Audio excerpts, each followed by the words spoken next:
Hour 2 Overdrive continues, brought to you by FanDuel. Bryan Hayes, the O-Dog, Jeff O'Neill, Jamie Noodles McLennan, Big Hour. Luke Willson of O'Win Willson will join us in about a half an hour. Dear O'Win Willson will also be established. A short little blurb, a teaser, if you may, leading into Dear Hazy B. Dear Hazy B in about 90 minutes. The true Dear Hazy B. There is some beauties. A lot of them coming in. One of them started with, my father-in-law got shattered at the year-ending golf event, and it just had me at hello. Yep, that is a great introduction. Yeah. That's what we're looking for, right? Set the tone early, you'll catch our attention, and then that's the kind of stuff we can tackle. And we can help people, right? That's why we're here. We're here to help people on a Friday afternoon. Yep. Chris Johnston, our TSN Hockey Insider, will join us here in a moment. The NHLPA has issued a statement. Why don't I read it here? The NHLPA officials Marty Walsh, Ron Hainsey, and Don Zavello met with the NHL earlier today at the league's New York City office regarding the matter involving Mike Babcock. During this meeting, we provided the NHL with an update on our ongoing review. We do not have any further comment at this time, end quote. Great. So that basically says nothing, but it does acknowledge the meeting. It acknowledges that the review is continuing.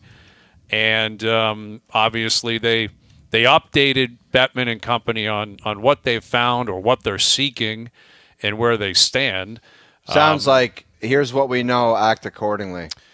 Yeah, and like the PA does not have the power to fire Mike Babcock, right? Like it's not within their jurisdiction. I'm not even sure they can demand it, but they can certainly put forth whatever they found, and they can definitely make their voices heard in terms of what they like or don't like or what have you in representing the players.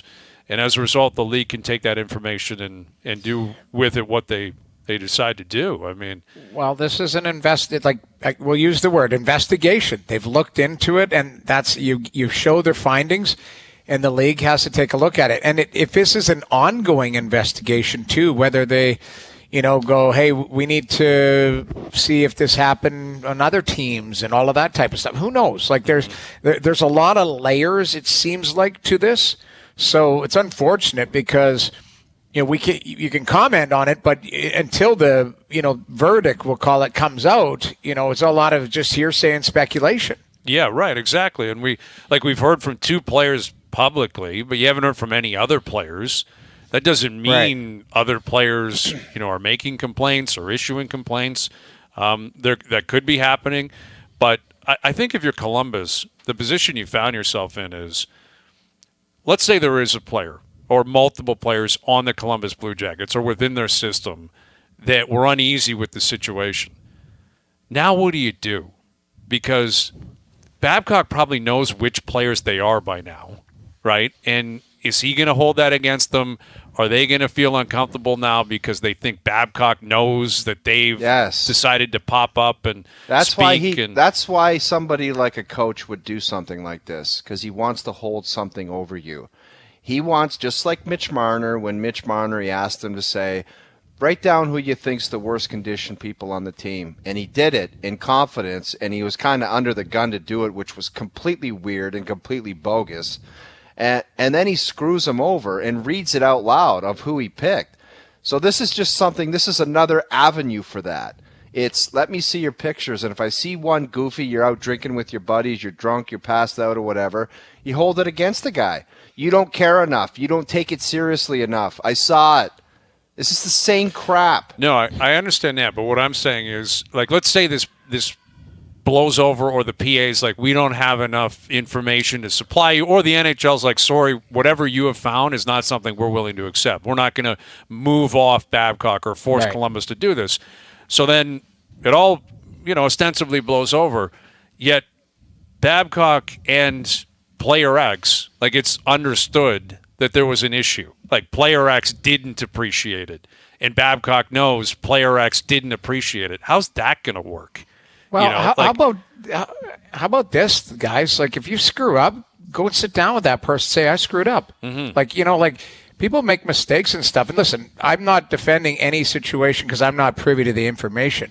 But it's more about, when well, everyone's worried, well, how will the relationship move forward? This guy's in a position of power. We've clearly seen things trending in a different direction of people speaking up, doing all of that type of stuff. So, if anything, Mike Babcock, if he gets an opportunity and knows that he screwed up, like you go and sit down with that person and say, I'm sorry, I screwed up.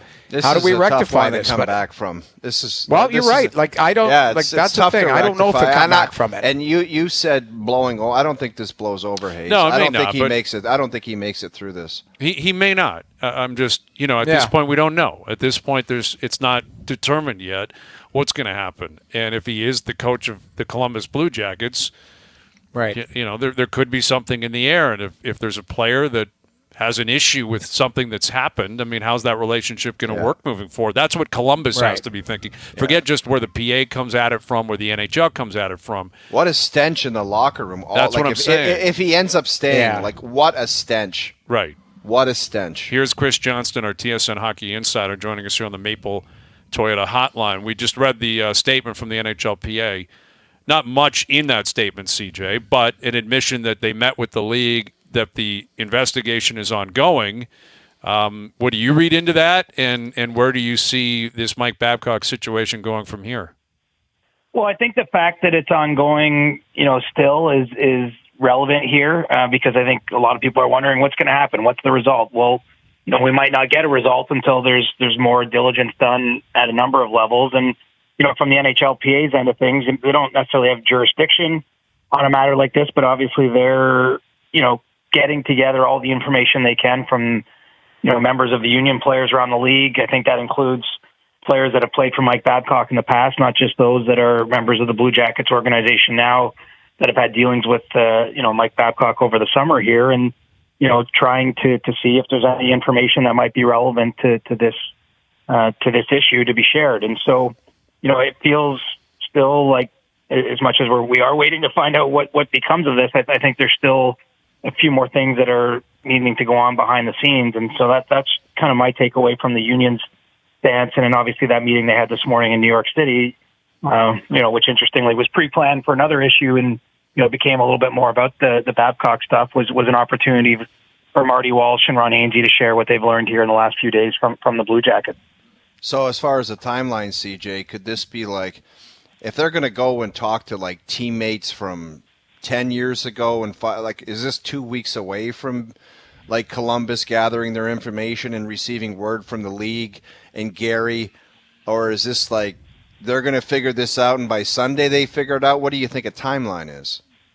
It's tough for me to place a precise timeline, but I would think given where we're at on the calendar with training camp opening next week, this isn't something that's going to breathe for a long period of time. But that being said, it's obviously, an important matter. And I think that you can't necessarily rush it. You've got to go through a process. I don't even know, has anyone heard from Mike Babcock in this? Last I heard he was with the team in Traverse City, where they're having the rookie tournament right now. But, where does he stand? I think that it still needs some time for, I guess, do we call it an investigation to be done? I mean, it's still ongoing from the PA's end. I would suspect it's the same from the NHL's end. And then obviously some kind of decision has to be reached. And so this is an unusual situation all around. I don't recall anything quite like this in my years around the league, especially given that we're talking only a few days from the start of training camp.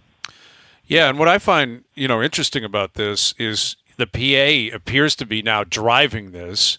And then the head office in New York, that's Bettman and Company, will have to, receive that information. I'm sure they have their own information, and then at some point make a decision on their own front. But I'm curious where you think Columbus comes into play here, and is there a chance one of these two things end up happening from Columbus's standpoint?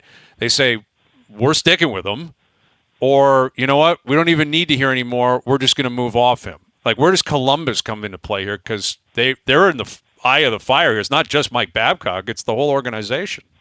Absolutely. I mean, and especially if you get to a point where there's a decision that you can't continue with him as the coach, or if there's enough evidence that he has to be removed from that job. I mean, I would think there's ramifications up through the organization as well. He didn't hire himself to come work there.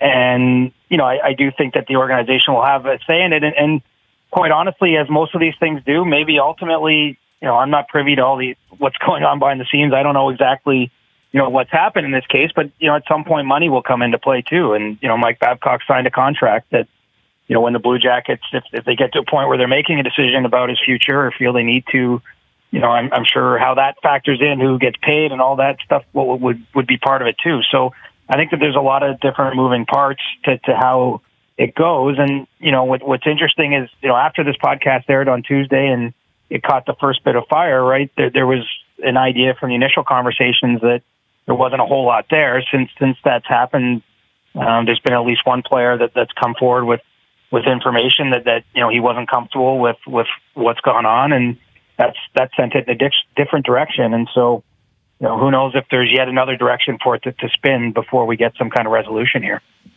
Well, and the other thing too, CJ, is you mentioned, like, they're going to take their time and figure this all out, because there is, a contract involved, there's money owed, and this is Mike Babcock's livelihood as well. So they want to make sure that's buttoned up. Like, there would probably be lawyers and stuff involved as well, would they not? Well, ultimately there will be. Clearly lawyers are involved to a degree. Don Zavello works for the PA in that kind of regard, was part of the meetings today in New York. Obviously, the league has a lot of lawyers, at the very high end, starting with Gary Bettman. They would be involved at this point. And I think certainly if we got to a point where we're either talking about Mike Babcock being terminated or something like that, then there would be a lot of different legal opinions on what that means and who owes what and all these sorts of things. And so it's such a hard one for us to sort of talk about from the sidelines without knowing. We've got a sense of some of what's gone on, but these are big decisions, and they carry multi-million dollars worth of ramifications. And you're right, you're talking about someone's livelihood. In this case, a coach that's kind of been coming back. I don't know if we call it a second chance for Mike Babcock, but it's a little bit of that. I mean, it's been almost 4 years since he's been in the league. And this is certainly not how he would have expected or wanted to start this next chapter. Yeah, this is wild, man. Like, the camps have not even opened. He has not even been on the ice yet with his team. And all eyes are on Mike Babcock, and it's for all the wrong reasons. And obviously his head's got to be spinning, yet he's still got a job to do. Like, he's got to be preparing for camp. And if he's going to be the coach, getting paid a lot of money, he's got a reputation of being a guy that wins, which he does. That's what he's done throughout his whole career. And, if he ends up getting let go here, I don't think he gets in the Hall of Fame. I thought he was going to get into the Hall of Fame. I always believed that he was likely going to it. But it just changes the whole, Wikipedia page that is Mike Babcock, if that's how it ends. Right. And the way I look at it, he came into this job almost with two strikes, right? Because of the history and everything that we've been over a long time, whether it's Marner or whether it's the stuff in Detroit with Franzen and other players even from Anaheim that have spoken out in the media. And so there was never going to be, I don't think, a long leash. And I'm not talking now about wins and losses and the sorts of things we usually are discussing, whether a coach gets to continue on with his job. But, this was always going to be a high microscope position for Babcock, even in a smaller market, even with a team with probably modest expectations in terms of the results this season. And that's where this gets tough when we're already, there's an issue like this being raised, and he hasn't really had a full day with the team yet. It's only been the kind of meetings he's had over the offseason preparing for the year. With Chris Johnston, you'll be down there day one of Leafs camp. I'm assuming there'll be a lot of Mike Babcock questions. Would you expect the same?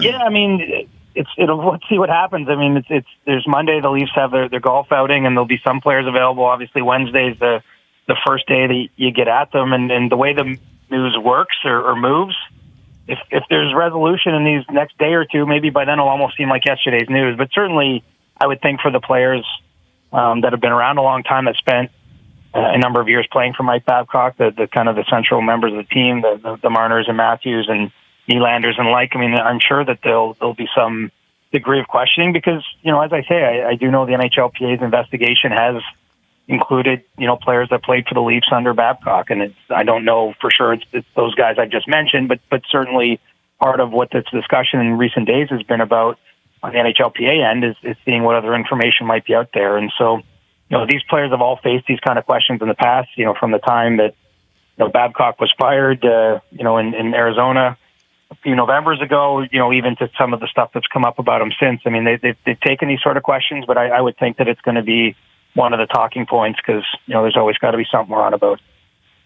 CJ, would you kind of expect for the Maple Leafs PR to, like, if you were in the scrum and somebody came up to you and said, don't even think about asking any of the guys about Mike Babcock, like, would you kind of expect that? Or would you be pissed at that? Or what would your reaction be?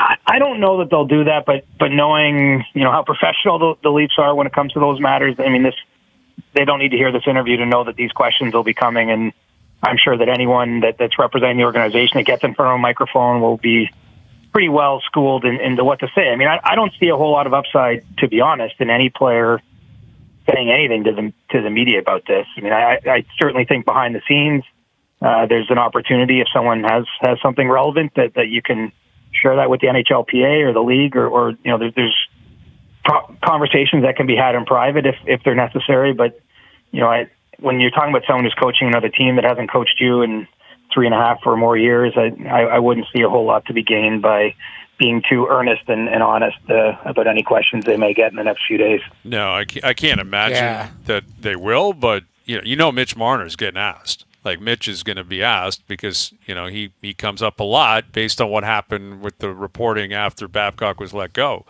The Leafs are thinking, hey, this isn't a Maple Leaf story. It's a Columbus Blue Jackets story. It's a Mike Babcock story.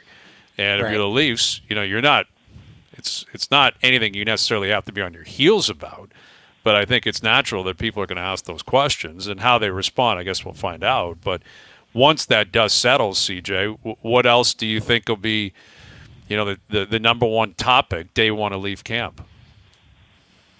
Probably Nylander, I would think. It just his future, what he's going to say about it. If I'm just guessing here, but he probably won't speak on Monday at the golf tournament, would be my guess. And so the first time he will have met the cameras, after the summer, will likely be Wednesday when they open camp sort of formally with the medicals and things like that. And so, I would think unless something comes up in the meantime here, asking him about how he's going to approach the season. I know he took some of these questions. They had reporters over in Stockholm and at the end of August there, but it's a little different animal when you're back in Toronto and there's going to be a large scrum. And, I think that this will be a talking point for us if it remains an open question, just in terms of, him entering a contract season, the fact that a summer's passed here where the Leafs, clearly, especially heading into the summer, we're hoping to get his signature on extension. We've seen, Austin Matthews' new deals on the board. I mean, there's not a lot of, if you're on Nylander's side of this and he wants to be in Toronto, which, he said repeatedly, I think that there will be questions about the negotiations, how he's going to handle it. Will he negotiate during the season? All those types of things I think will probably be the biggest story. I mean, beyond that, it's usually the new guys and things like that, but that's probably where the most juice is and where, quite frankly, between then and now, who knows? There could even be a development, but I think that certainly that's probably the day one camp story that I'm going in most curious to hear about. Well, and I think PR is probably going to try and shut that down. But the problem is don't you think, guys, that it's been a scenario where they're going into their, we'll call it last year, their contract, especially Nylander's unrestricted. There's guys throughout Canada, Hellebuck and Scheifele are going to be asked ad nauseum about their situation. The three guys in Calgary, Backlund, Lindholm, and Hanifin going to be asked about it. Pettersson in Vancouver. Like, I'm just thinking off the top of my head. You can't just go, we're not going to talk about, we'll see you later, don't ask. I mean, these are going to be ongoing stories, especially if negotiations and conversations are going on between the agents and the managers. It's only fair that, us in the media and fans want to know what's going on. It's up to them to say, yeah, we've got no comment, but you can't just go, no comment once, and we're never talking about it again. These guys are going to have to be paraded out a lot more than we would expect. Yeah, and I think we'll be looking for all of them, too, about their performance. If we get into the season and all those players remain unsigned, I mean, not everyone handles a contract year as well as the next guy. And I think for some players it does, root in the back of your mind can affect your performance, can sort of have you a little bit off.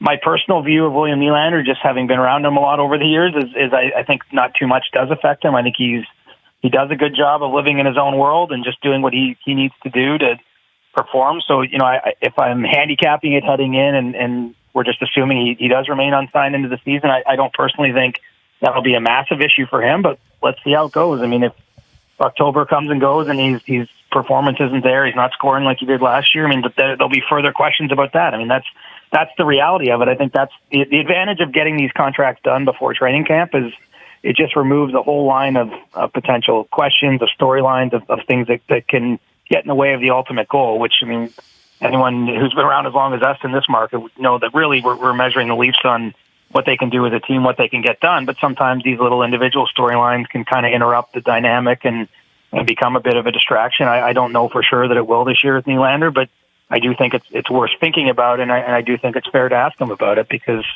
he did have an opportunity this summer to sign and may still have that opportunity. We'll see. I haven't heard anything new on that front, but, we're talking about a lot of money here. We're talking about a big life decision for him, and it's obviously a big financial decision for the team. And, it's impossible for any of us, I think, to ignore that are around, watching what's happening. Chris, before we get you out of here, I just have a question out of curiosity. I think you've lied to us in the past and said you've jogged for 7 years straight every day or something like that.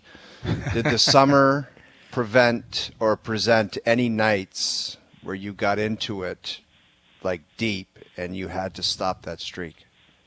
It did not. I managed to run every day this summer. Wow. So what are you up to? You're telling me, hang on a sec. You're telling me you didn't get just whiskey, brown liquor drunk on a Friday night and said, no way. I'm not telling you that didn't happen, but what I'm saying is that I woke up the next day and found that there was a good way to sweat through my sins. So did not miss a day. And I know you were big on the whole treadmill thing. I didn't. Obviously, it's summer, nice weather.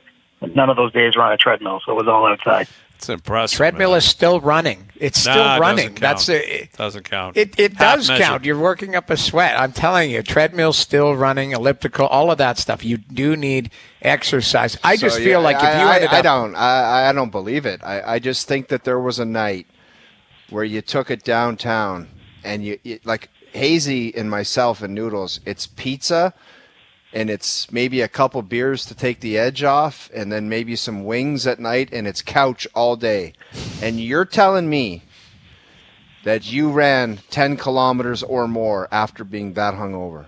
Yeah, I can prove it. I mean, I wear a watch. It's all track, so I could show you if you really wanted to see the receipts. But you know what? I watch a lot of crime shows. I want to see the roots. I want to see them the next time we have you on.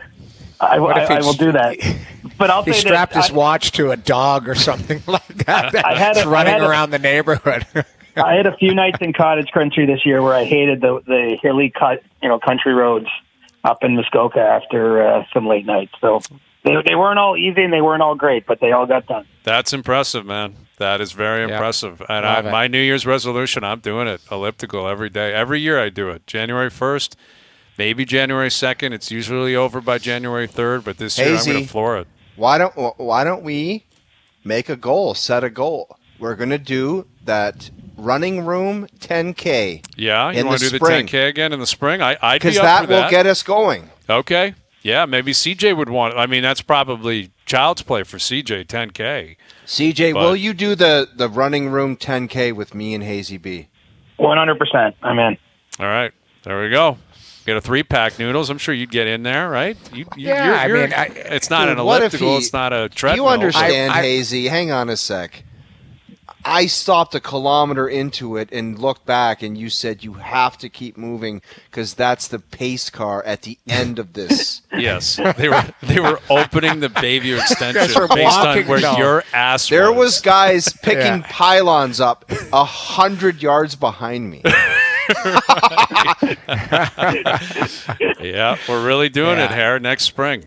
Lock it in. All right, CJ, good stuff, buddy. Congrats. That's impressive stuff, man. I'm not sure we all believe it, but we'll check the receipts next time you're in studio. It would be an elaborate freaking lie if I was going in public and saying this. That's valid. So you mentioned Muskoka. Does that mean when you go on those Muskoka runs, you look to your right and you see Mon Ami from Hearst, Ontario, Pierre LeBrun? He's never been out there running with me, but he's driving. He's been up there late at night, but I never see him on the road the next morning. Put it that way. He's doing the stuff before the run, maybe even after the run, but he's not actually doing the run. Exactly. All good. All right, CJ, thanks, buddy. See you guys. Chris Johnston, our TSN Hockey Insider, joining us here on the Maple Toyota Hotline. Build your next dream Toyota at Maple Toyota. Check out Maple Toyota's pre-owned inventory arriving daily. It's time to Toyota. Visit mapletoyota.com. Yep, we got until the spring, which means we can take it easy for a while, right? Start flooring it second, third week of April, and boom, we'll be fine by May. We'll be fine. Nah, right? You gotta start training? in January. Start in January. You would suggest we start training, Noodles? Is that sooner than later? Now. Sooner than later. Yep. You got to do it. I do it as much. I took a day off the other day. I had a late night on Saturday night, so I took the Sunday off, which was rare for me. I like doing it at 7 days a week, but I did take the Sunday off because it was too late of a night, and the kids had me up too early on Sunday morning, and I said, taking the day off. That's good it. for you. So, yeah, no, you're committed to that. You work out, man. You keep doing your thing. O and I, we play golf every once in a while, which is activity, right? I'll get the heart race going. Yeah, but you take carts, don't you? Generally, yeah. I use a Moto Caddy quite often. That's right. I've witnessed that. The Moto Caddy is a big part of your repertoire. That's true. I was walking this morning. That's probably why I got hit by that golf ball. That's I was in a cart. I wouldn't have been hit. For safety we got to watch the video of that again. That's why great. we'll play the DJ video again later. All right, Dear Hayes will be in about an hour. Jonas Siegel coming up, and Luke Willson will join us. We got a 3-pack of picks. Jonas! At 4 o'clock, yes. And the Sunday Nighter Overdrive continues. TSN 1050 and on TSN 4. Mail It In Friday brought to you by Boston Pizza, the best place for any family meal. Plus, for the month of September, kids eat free with minimum purchase when you dine in. So grab the kids and hustle into your local BP tonight. I'm rocking the new hat. Shout out to my man Chris at Ahead, one of the great hat companies going. And look at this, Hayes & Co., established in 2023. Wow, That is phenomenal. Love it. Isn't that phenomenal? There it is up on my Instagram account. Hayes & Co. and 6. Hayes & Co.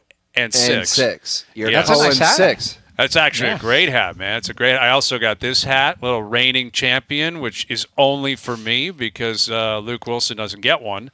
You cannot do him dirty like that. Well, he's not getting this. Forfeited it. He's He gone. forfeited Man. it. Yeah, he's out. No chance. He would have Well- got this hat, but he's not getting it now. You could too maybe how somebody changes teams from win a Stanley Cup. You could give them.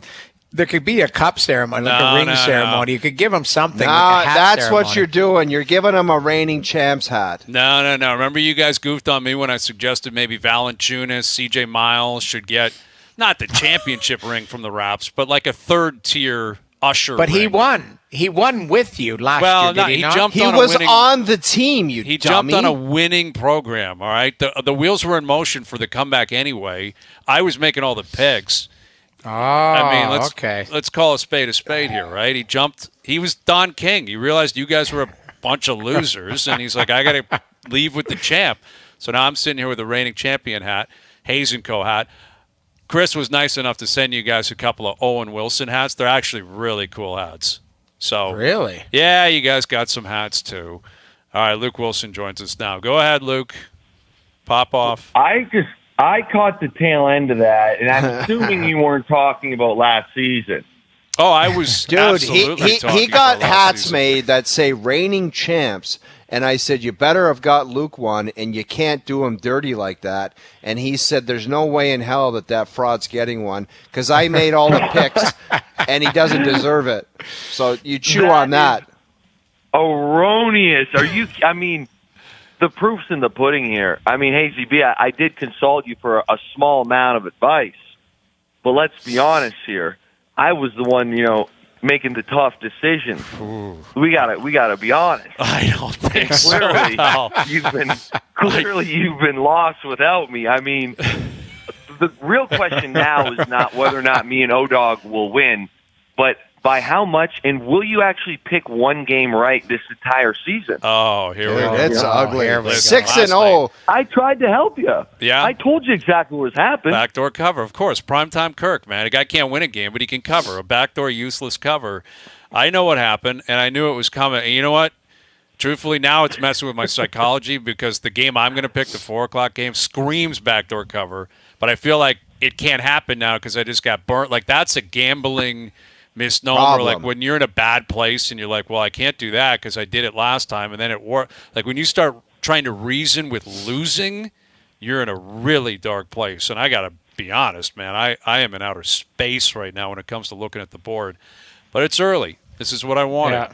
Right? That's what this is precisely how I intended on going into the season. Yeah, slow starting easy. team. Slow starting That's team, right. but then you intended on being 0-6 to start the year? Perfect scenario for me, right, Noodles? You've seen me do this before. well, you know how it I've works. seen you start slow and then you start to see the board and then it's game over after that. Once you're seeing the board, he feels pretty good about himself, but it takes a little while to fire up the engine. So That's right. I don't know. I do believe there is a comeback. I don't know. I will pose this question for everybody involved here. At what point, what score do we say, okay, this guy needs help? Is it 0-10 or something like that, where we're like, okay, now he needs a partner or something?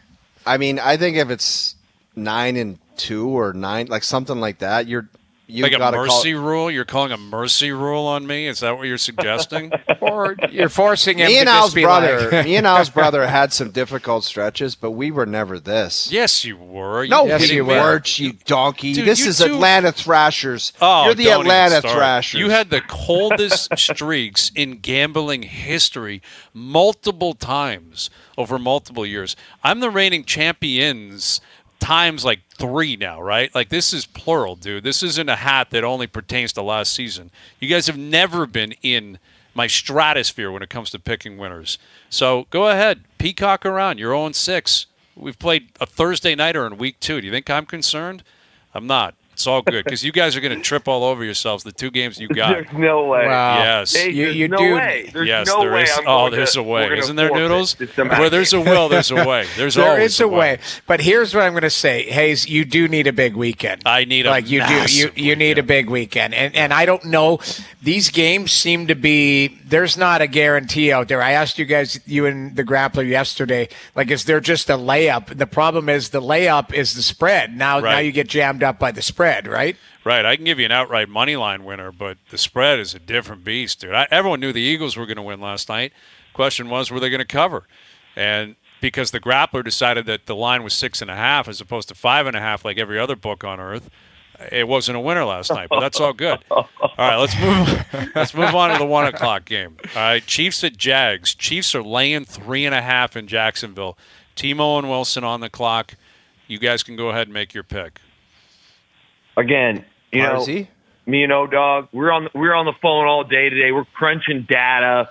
We're crunching numbers because that's what we do. We work hard for these picks. And clearly we both came to the conclusion that the Chiefs, this is a layup, 3.5. I mean, the Jags almost got beat by Anthony Richardson. You don't think the league MVP, Patrick Mahomes, is extremely annoyed that they just lost to the Lions? Absolutely. This guy might have 500 yards in the air and maybe rush a couple TDs in this week. It's going to be a bloodbath. 3.5. We're taking the Chiefs all day. We'll move to 4-0 with our picks on that one. Okay. And Kelsey, we're going to show the video of him coming back into action Yes. on the practice field. Yes, he's ready to go. Kelsey's back. Chris Jones making his debut this weekend as well. That is troublesome, I will admit. I can't imagine the Chiefs start 0-2. But I think the Jags are a pretty good team. I think it'll be swampy down there. I could see this possibly being a field goal game. I'd probably lean Chiefs, but that's all right. I'm rooting for Trevor Lawrence. You know I'm a Doug Peterson guy. So I'll ride with the Jags plus 3.5. I think that's a pretty good pick. Here's the 4 o'clock game, and it's an absolute jam job. And, of course, it's my game. Jets-Cowboys. Cowboys laying 9.5. Is it 8.5 now? I'm getting word that it's down to 8.5. No, 8.5, JP? Want to confirm, courtesy of FanDuel? The money's coming in on the Jets. 8.5 now. That's concerning because that means sharp money's coming in on New York, which screams backdoor cover. I'm in the same scenario I was in last night. Dallas is going to win this ball game. Take the Jets, dude, hang on a sec. We're not mind, doing this. Hayes. We're not doing some phantom line change. JP's on 30 the line with FanDuel right now. I mean, JP, in my ear, you can talk into your ear too. It's 8.5. I mean, I don't know what to tell you. I had word from the grappler. He texted me before you brought it up. I didn't get a chance to get in your ear about it before, but it is 8.5. Thank you, JP. See, the voice of God steps in. Voice of an angel. JP Barry. Cash today. What'd you He say? showed up in a what? With a wad of cash. He learned his lesson from yesterday's. Exactly. Here's $1,000. Shut up. You never saw anything. That's right. You guys are paying off the grappler through 6 picks. Now I'm paying off JP. I got to do something here. I don't care how. Integrity is not an issue for me. So it's Cowboys 8.5. This is where the reverse psychology, and when you're in a bad place gambling, it messes with you because I got backdoored last night. One of the more gutless backdoor covers we're going to see all year. And now I'm like, can it happen again? Could it possibly happen again? Zach Wilson is so bad at quarterback. They didn't win because of Zach Wilson. They won because Josh Allen threw it away. I don't think Dak Prescott will do that this week. I think that Cowboys defense is legit. I think they make his life miserable, Zach Wilson. I also think the Jets came alive somehow and found some hope in the second half. Now that reality has set in, that Rodgers is done and their Super Bowl pursuit is done, I think you're talking about a team that could be very deflated. 8.5. I'm going to lay the points. Dallas minus 8.5. I'll take Dallas. I can't even fathom that. Dallas. I can't even fathom that you would take that A's. Are you purposely trying to throw this thing? No, I'm not. Like it's part of the script. I could see this being a 31-10 blowout. Big time blowout. You that Cowboys think Dak defense. Prescott's going to put 31 points up against his defense? Absolutely. I think Tony Pollard runs for 150, maybe a couple of touchdowns himself. CeeDee Lamb is a stud. Right? Jerry will be on the sideline. It's going to be Cowboys rolling. I've always believed in Dallas. I see Dak Prescott coming in here thinking he played well last week and tossing up 3 or 4 picks. Probably one of them goes to the house, and the next thing you know, the Cowboys win by 5, and you're back here griping about us having no integrity. Yeah, backdoor cover. Well, if I get jammed up, it'll be JP's fault. I'm finding different people to blame here. It's a very consistent theme. All right, the Sunday nighter Dolphins at Patriots. Battle of the AFC East. Team O'Win Willson on the clock. Dolphins laying 3. I'll in tell New you England. what, Pards, we didn't even have to talk about this one because I think from what we saw last week, it's a slam dunk. But go ahead and make the pick. 100%. Again, this is what's great about Team O'Win Willson. We're just on the same page all the time. Talk dirty to me. Go ahead. We're clearly going with the Miami Dolphins. Yeah, we are, baby. Yeah, we are. 466 in the air for my guy Tua. 100%. And then at first there was like a small moment of where the Patriots played the Eagles tough. You know, how's that going to work out? But then seeing Kirk Cousins throw for 344 and 4 TDs against the Eagles defense last night, to me, really devalued Mac Jones' week 1 against the Eagles defense. I also think that the Miami defense is better than what they looked like week 1. Justin Herbert and the Chargers are the real deal, especially, with Eckler in the run game there as well. I got a feeling that this whole the Patriots played kind of well ordeal, they're about to get the doors blown off them. This has got the making of another just absolute beatdown, 10-point win for the Dolphins, and we're laughing. I don't see it, man. You know that Bill meme Belichick. or that gif where that actor with the big curly hair is confused and he's looking around? That's going to be Mac Jones. That's going to be Mac Jones. No question. Bill Belichick's not going 0-2 to start the season at Foxborough. I'm not buying it, man. You give him and Mike McDaniel. I like McDaniel as a coach.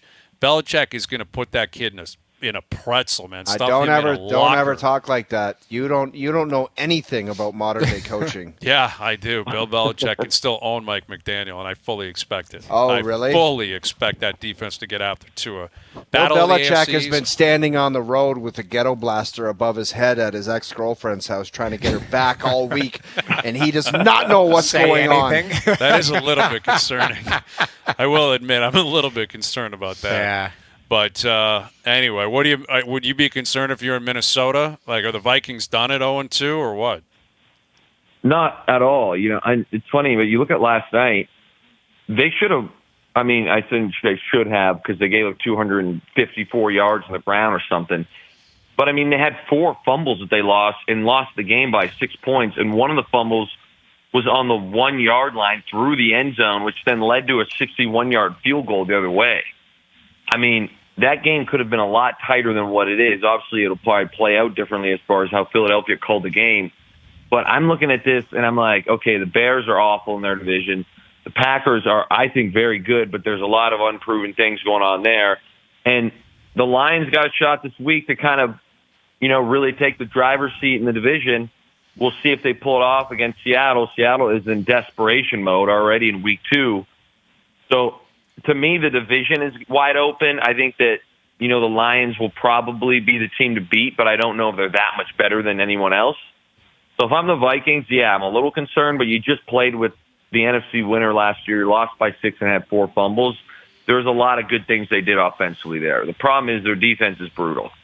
Right. Well, everyone's complaining about that touchback rule, the fumble into the end zone. Like, you have to have that, in my opinion, or else, guys are going to be reaching for the line, and I don't know. I don't have an issue with that rule, and it was close. And it was a massive turn of events. You talk about bad beats. If you had Vikings plus 3.5 in the first half, that was crushing last night. But for me, that matched the letter of the rule. That should have been Eagles ball in the 20. Well, yeah, 100%. But where are you at with that, Luke? Because it was trending on Twitter. There was a lot of people talking about it. People were freaking out last night. Really, I didn't even. Since the dawn of time, it's kind of like the whole ordeal where it's like, hey, if you're going to reach the ball out at the end zone and you lose it and it goes through the end zone, like, it's the other team's ball in the 20. I don't know. I've never even thought of anything else. Like, what are they saying, that you should just get the ball at the 1-yard line? Yeah, exactly. Well, some people are. Like, I saw, again, some people in NFL media being like, it's the worst rule in sports, this, that, and the other. I'm like, no, if you want to risk it, and that's what you're doing, you're risking it to try to, get a touchdown, obviously. But what comes with risk is possibly it going against you. And that's precisely what 100%. Happened last night. Yeah, I couldn't agree. Outside of your picks, Hayes, I do agree with a lot of your opinions. Thank you. So I couldn't agree. I couldn't agree with that more. I mean, if you're going to reach the ball out and go for it, you can't. It's not just we got knocked out. I get the ball at the 1. That's ridiculous. I don't think it's a bad rule at all. All right, challengers, the reigning champion has got to go here. I've got to pack it in, but I wish you guys nothing but success this weekend. Hayes & Company has been established, and Hayes & Company is coming for the belt, although I own the belt. No one's ever had the belt other than me, so it's not going anywhere. Good luck this weekend, and we'll do it again soon. Appreciate it. There he is, Luke Willson. You guys did FaceTime me last night. I flushed.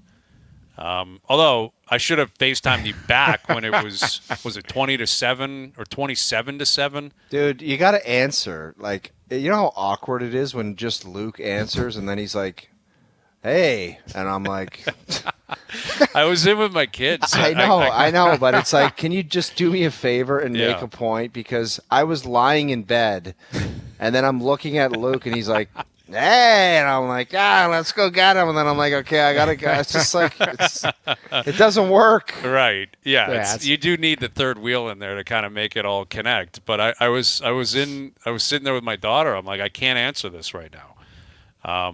Next time I will. All right. And why would you want to? Well, exactly. I know why they're yelling. It's just part of the game and part of the deal. Yeah, sure it is. All right, there you go. The picks are in. All right. So the picks have been established. You guys are on the Chiefs minus 3.5. I'm on the Cowboys minus 8.5. And you guys are on Tua and the Dolphins. Mike McDaniel heading up to Foxborough.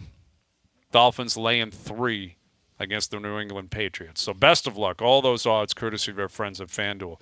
Hour 3 coming up soon. We've got Dear Hazy B, our buddy Jonas Siegel as well from The Athletic. Overdrive continues. TSN 1050 and on TSN 4. All right, Jonas Siegel coming up in about 10 minutes. Dear Hazy V at 6:30. Feels like ESPN, FS1, everyone's in Colorado for the game this weekend. Deion Sanders.